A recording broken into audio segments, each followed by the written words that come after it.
তো বন্ধুরা, মৌসুমি কিচেনে আপনাদের জন্য একটা নতুন রেসিপি শেয়ার করব। সেই রেসিপিটা হচ্ছে ডিমের কারি। ডিমের কারি করতে কী কী লাগছে আপনাদের দেখিয়ে দিই।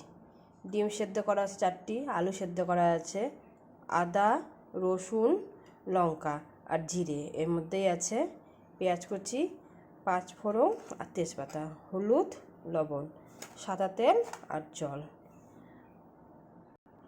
আর এখানে আছে একটা গরম মশলা।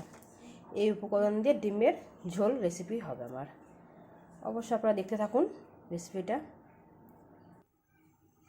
কড়াইটা গরম হয়ে গেছে, আমি সাদা তেলটা দিয়ে দিচ্ছি এর মধ্যে।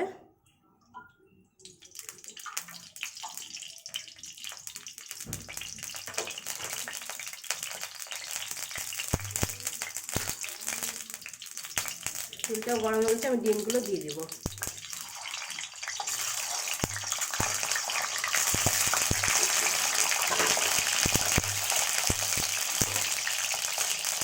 অল্প পরিমাণে হলুদ, অল্প পরিমাণে লবণ আমি দিয়ে দিলাম।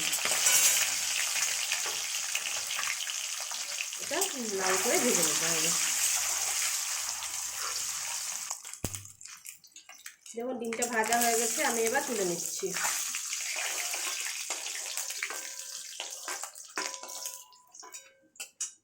দেখুন লাল লাল করে ভেজে নিয়েছি। এবার আমি 5 ফোড়ন আর তেজপাতা দিয়ে দিচ্ছি। এবার আমি পেঁয়াজ কুচিটাও দিয়ে দিচ্ছি। পেঁয়াজটাকে লাল লাল করে ভেজে নিতে হবে।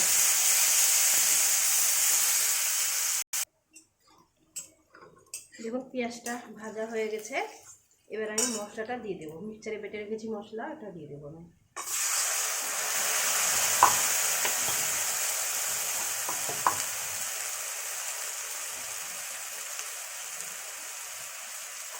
এটা ধুয়েও আমি দিয়ে দিচ্ছি, মশলাটা নষ্ট করতে হয় না। এই হলুদ লবণ পরিমাণ মতন আমি দিয়ে দিলাম। টমেটো কেটে রাখা আছে, এটাও দিয়ে দিলাম।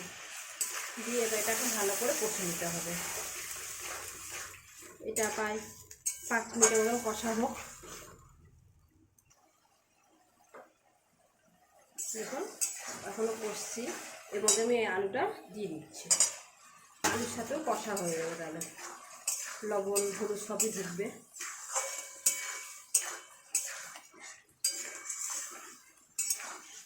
এবার আমি ডিমটাও দিয়ে দিচ্ছি।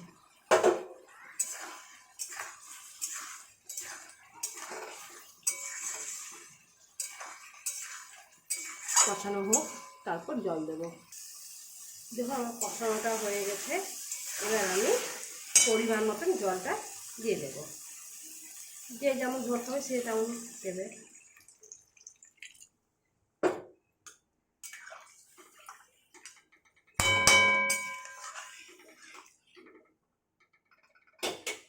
এবার আমি এটা একটু ঢেকে দেবো। 3 মিনিট পর আমি তুলে দেখব। দেখুন এবার আমি তুলে দেখি ঢাকনাটা কতটা হয়েছে। দেখুন ডিমের ঝোলটা আমার রেডি। এবার আমি এর মধ্যে গরম মশলা গুঁড়ো দিয়ে দিচ্ছি। এবার এটা আমি নামিয়ে নেব। আমার ডিমের ঝোলটা রেডি হয়ে গেছে।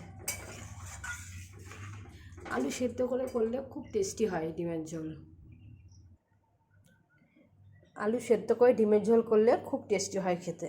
এইভাবে বাড়িতে ডিমের ঝোল করে খাবেন, খুব ভালো লাগবে। অল্প উপকরণ দিয়ে ডিমের ঝোলটা খুব টেস্টি হয়।